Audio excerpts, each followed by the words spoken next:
share my thoughts on continuous delivery and CircleCI. So okay, so before we get started, my name is Angel Rivera. I'm a developer advocate for CircleCI, which generally means I go out into the community and engage developers, right? So the idea is I go out, basically with COVID now we're doing this all online, obviously, but generally going to all the major events, any tech event that's relevant to or germane to our community, and then I go out and engage. So this talk is basically a little bit of intro into CircleCI, and then I have a little demo I wanted to demonstrate some of the concepts that I'm going to be talking about here. So first off, a little intro into CircleCI's mission is basically we're developer-centric, DevOps-centric focused, and what we're trying to do is make their developers and DevOps folks' lives as easy as possible, right? And basically get their software out get their software compiled, design compiled, and then released to the public as quickly as possible, right? So you can take your ideas, and quickly implement them in code and then get them out to your customers. A little bit about the company, founded in 2011. Currently, we're over 300 employees and we're across 5 continents. We basically re-architected the platform in 2017 to adjust and extend the platform's capabilities. In that launch, we basically released version 2.0 of the platform. And currently we're building over 1 million builds per day, right? So our customers are actively, using the system to, automate all the processes in their software development lifecycle so that they can release the features and software as quickly as possible. This graphic I like to show kind of where CircleCI sits in the tool chain. As a few folks mentioned in previous sessions, there are software development workflows, and what CircleCI basically does is orchestrate those for the teams, and we orchestrate those workflows in a manner that is more, like I said, developer-centric, DevOps-centric. So it's more of a self-serve platform, so that we kind of eliminate these kind of physical barriers like in workflows. What I mean by that is, when you're a developer, you write some code and maybe you want to deploy it to some target environment, to run some tests, integration tests, or any kind of testing really. A lot of times organizations, they're blocked by just folks within their organization or the processes within the organizations, right? Like if you're a developer, you have a release that needs to go into different environments, right?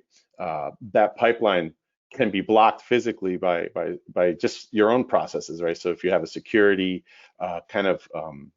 step in your process, it may need to be looked at by a security professional, right? And that just adds time to these software release pipelines. But with CircleCI, you can integrate a lot of that process and compliance kind of checking into, you can automate it and implement it into your pipelines. And that's what we do, is basically enable developers to collaborate on code using the continuous integration concepts, right? And then we provide that runtime so that your ops team or your DevOps team doesn't need to manage any kind of CI tooling, right? We offer up that automation for you, and then the developers and the folks that have an interest in your software development pipelines can just manage that in code, right? They don't have to worry about how many servers are deployed to run these jobs and these workloads, or how to scale that up. We handle all that for you with our cloud offering. So one of the things that in the past, a couple of years, is concepts that we're harping on these days is speed, right? So with all this modern technology, going from I started my career off in the 90s, so I've seen where I know where we were, and I've seen where we're going, and it's pretty amazing. I couldn't imagine, back in the day, I couldn't imagine deploying code, right, and changes in a matter of minutes. versus the months, years, and sometimes, if you were really good, weeks, right? So now speed is very critical. And what I want to define here for you is, number one, the time to deploy. And that's basically how long it takes to push a change to customers, right?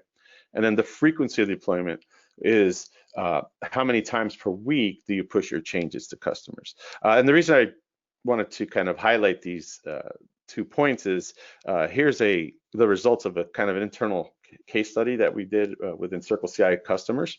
And as you can see, that we had a huge, our customers benefit from a huge reduction in time to deploy, right? As you can see, we can reduce things from, like, 5% 30 minutes. But if you look at the extremes, you have a 2.7 minute reduction in deployment. And if you look at the dramatic increase of frequency, right, of deployment per week, you can get a 42x increase in the frequency of deployments, right? And that's basically us knowing this information because we're not looking directly inside the code and what people are doing, but we can see what kind of workloads are being pushed into our system. So we can get this, we have tons of information and profiles on our customers, right? And we can see what a high performing software development team looks like. And we actually released in November the 2020 State of Software Delivery, which is basically a report and a compilation of data where we analyzed the workloads from our customers, and we kind of produced this report which will help our customers in the community figure out what kind of benchmarks they should be looking at, right? So that they can measure themselves against a high-performing team, or in CircleCI's platform at least, right? And there's some pretty good information, so please feel free to jump into that URL at the top. The report is free. Definitely want you to check that out and get some information to help you understand how teams are being benchmarked, and then maybe calculate where you and your team and your organization sits in those benchmarks. And also helps to set benchmarks too, right? So this is just a general kind of data point for people to look at. So CircleCI comes in 2 flavors. One is the cloud version, which I absolutely love. The fact that I don't have to, or my teams don't have to manage any kind of infrastructure for this real critical function, CI/CD, is awesome. But we do have, right, customers that have compliance issues or compliance situations where they need to run the platform in their own data center. We do have an offering for them as well. And basically that's a little bit more cumbersome, obviously, right? Since you have to run the infrastructure yourself, maintain it. But with the cloud offering, all that, hands-on technical work that managing that infrastructure is basically our responsibility as CircleCI. But I just wanted to kind of, address that we do have an enterprise or behind the firewall type offering for folks if they're interested. I'd just like to throw this number up to kind of show like the economies of scale, right? So we calculated an average cost of a developer per minute is about $1.42. And then showing that, right, using an automation tool, you can lower comparing the cost to the actual like automation that a developer would use is literally like less than a penny. So just kind of show you kind of the value, right, of implementing some sort of automation versus a developer's time per minute. One of the ways that we accomplish this is by, knowing where in the pipeline folks need to kind of focus in on so that they can optimize their builds. Again, right, when you're running a pipeline, the best thing you want, or the highest priority thing you want to have is reliability, consistency, but you also want to maintain a certain velocity, right? And these are just some of the things that we focus in on in the platform to help people do that.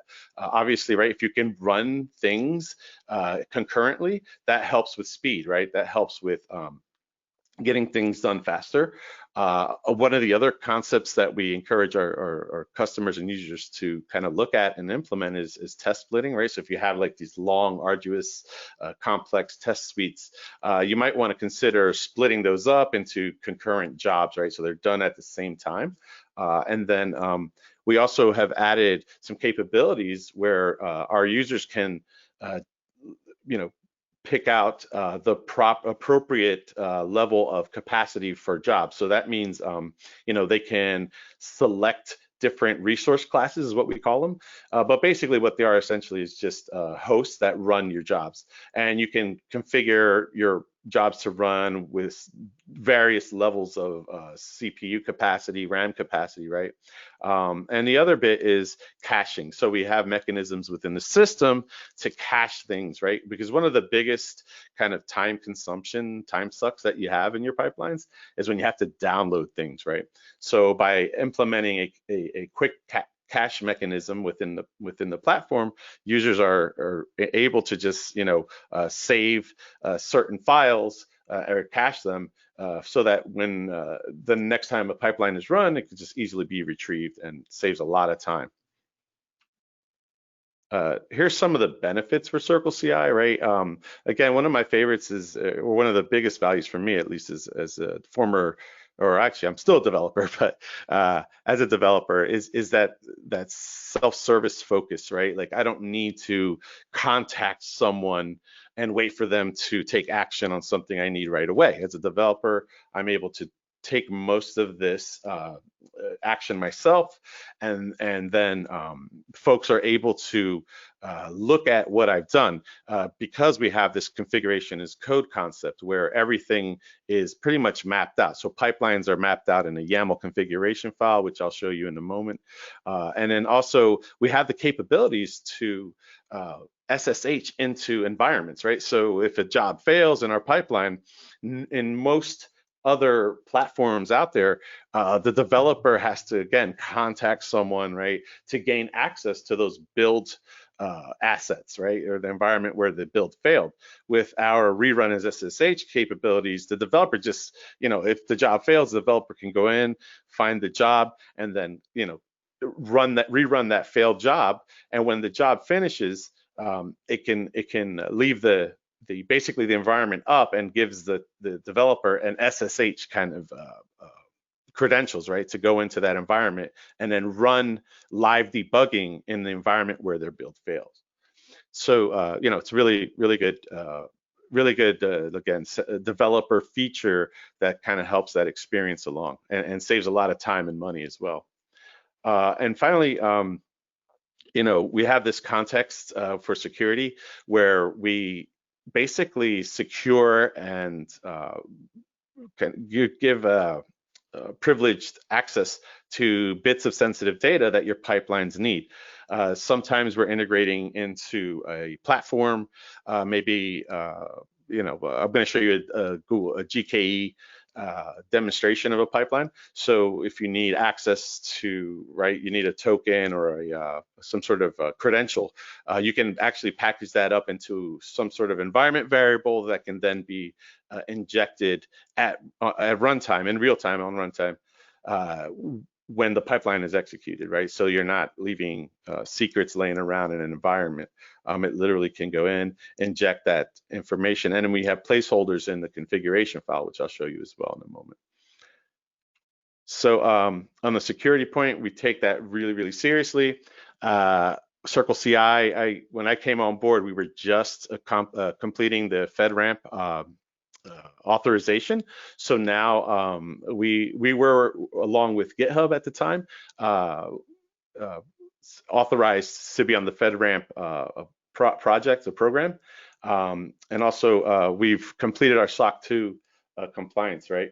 So, we take, we know that we're running everyone's code and pipeline jobs and workflows on our platform. So we take security really seriously. And there's some more security type initiatives on the way. If anyone has any questions about that, you can check, I think it's circleci.com/security. Has a really nice dashboard there for you to kind of see what we're up to in that sense. And also, I think you can request any kind of security reports, or if you have any questions about security, you can reach out to our team there. So yeah, here's some of the benefits here for our security features that are baked into the system. And yeah, if you're interested in learning more, again, just reach out to the team on security. So now I want to jump into kind of the demonstration concept of what we're talking about, or what I'm going to show you today. I'd like to talk about more of the continuous deployment portion, but this is not, increasing the app confidence is just a topic that I kind of talk about in other talks.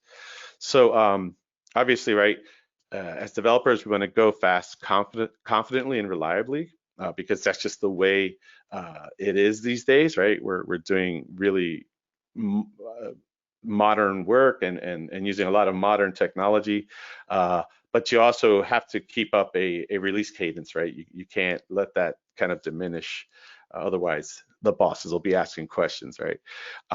So with one way to establish and maintain a cadence, right, a high velocity cadence, is establishing a continuous delivery, which basically is the practice of delivering changes and code, right, using automated tools. Nothing new about that. But within continuous delivery, we have this concept of continuous integration, continuous deployments. And for those of you that don't know, CI stands for continuous integration, and then continuous deployment is what CD stands for. So with continuous integration, all that really is it's a practice of developers collaborating around code, right? So before, back in the day when I started developing and hacking on code, everything was done in isolation. With today's technology and tools, we're able to basically have this kind of open, shared collaboration around code, which helps with us establishing, work processes and guidelines within our organizations and teams, and helps basically everybody on the team understand what's going on at any given moment with someone's contributions to a sprint or some code that's being written. And the way that's done is by basically leveraging shared repositories where everyone's kind of contributing their bits to the code. So with continuous deployment, right, it's just basically the practice of deploying these changes from the continuous integration bit into target environments, right? So it could be production, could be staging, could be any other environment that your company or organization leverages, right, to basically release code to, and then perform whatever kind of checks and balances against those environments and those releases. But again, this continuous deployment is just that practice of releasing the code. Now, with deployments, which is what I'm going to focus in on, right? Generally, we have like this concept, I like to call it happy path deployment, right? Where everything is just green, and that's an awesome feeling where like you don't have any failures. I actually prefer failures because that tells me that something is happening, right? That's not expected. At least once, right? Especially when it's something that's kind of new. Definitely want to see some failure, some red all over that, and not have a happy path.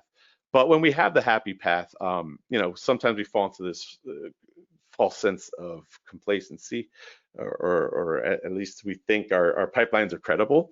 But I can tell you that pre-deployment results, right? Meaning even before you deploy something to an environment, can be deceptive, which is what a lot of what I see these days is, these teams are deploying software to maybe an internal repository for, they have their release artifacts there, but they're not really testing them in the environments where they're going to deploy to, right?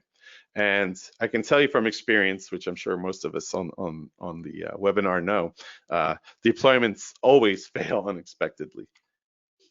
And again, right, so if you look at this kind of pipeline that I'm showing you, we're running through, right, the code's being developed, going through the CI/CD runtime, it's being tested, scanned for vulnerabilities, some images are being built, Docker images are being built, and then usually it's deployed to production, right? But the thing is, developers really don't have that kind of mechanism in place to really know if the application is actually able to be deployed, right, without any issues.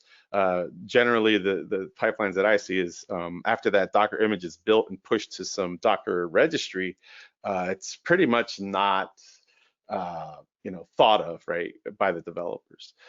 And that's the case where you're deploying to a production environment here. What I'm showing you is the application actually errors out for whatever reason, right? And it's not reaching your users. So some of the most common post-deployment failures are defective configurations, meaning, right, there's just something off about the config, or maybe they're deploying to an asset that no longer exists, which happens a lot in cloud configurations, right? There's integration faults where maybe the third-party platform that you're integrating with is not functioning, or maybe it's down altogether, which happens, I don't say all the time, but it does happen often. And then obviously, right, if there's some invalid credentials or authentication processes, right? So what I'm advocating here is, and I'm going to demonstrate, is one of the kind of use cases for Angel? Yes. It's Ron Gerber. We've got about 1 or 2 minutes left, so just be aware of the schedule. Oh, okay. So, all right. All right. So I guess, yeah, so basically the test release, it's basically, yeah, this is a pipeline that shows kind of a little bit different strategy, where within the pipeline, the developers can actually deploy the application to I'm using a Kubernetes environment, but basically their pipeline will create that environment. It'll deploy that software, right, the new release to that Kubernetes cluster, and then smoke test that deployment. Check for maybe an OK200 on the application or whatever else, whatever tests else they need to do to make sure that release is functional within that Kubernetes environment. And then finally, the pipeline will destroy all of that Kubernetes goodness, right, once everything has been tested and passes. So if you're looking at this again, right, it's just following through literally the bits that have changed since the previous deployment. So yeah, since I only have a minute, let me just show you the dashboard, I guess. Yeah, if you could, why don't you do 2 minutes, if you could, just do the demo, because it's always good as we finish up just to see the technology in action. Yeah, okay, so this is basically the project. Let me go ahead and just do a quick change here. Well, let's change that to 4. We'll just update an app, right? I'm just showing you the application is really not important, but what I'm going to do is just update the application. Then I'm going to just push that change up. So let me just say updated app, and then we're going to go ahead and commit. I'm going to push that up, right? So just showing you a little bit of how a developer would work. And this is the dashboard, right? It's for that project. I just made some changes. CircleCI detected that changes, and it's going to run all of my application or my CI/CD pipeline. So this is basically a pipeline. And as you can see, if you jump into it real quick, I'm running jobs in parallel, right? So I'm running some unit tests against that code. I'm actually running some security scans on the application, so some static analysis on the application, and I'm also running a analysis on or a vulnerability scan on the Docker image, as well as so obviously in order to check that, we have to build the Docker image and then push that up to a repository. But if you look here, I'll just jump through. When this is all done, you will have a Kubernetes cluster working, which I already kind of pre-baked it, like a pie, right? And here's the application here. Obviously, that's number 3, but the application's running. This will change once the pipeline reaches the deployment mechanism, which is this person here. And then what'll happen is at this stage, it'll verify the app, which will do the smoke test. And then the app approval is basically a manual. I wanted to show you that it's kind of a, normally this would run all the way through and destroy everything without having to have the users do anything. But for this demo purposes, we have what we call a manual step in the pipeline, which kind of can give a team or an organization the ability to stop a pipeline, and maybe there needs to be a manual approval process, right? Someone needs to do some code review or something before something gets deployed. But basically, the idea here is if you remove this approve destroy step, everything would happen linearly, right? Like that. And then you would basically have an application that's been vetted in the target environment that you're going to deploy to, so that your application is compiled into a Docker image. It's also functional in a Kubernetes environment, right? But that's basically the gist of the demo. It takes a little bit longer than I have, but if anyone has any questions, just please feel free to reach out.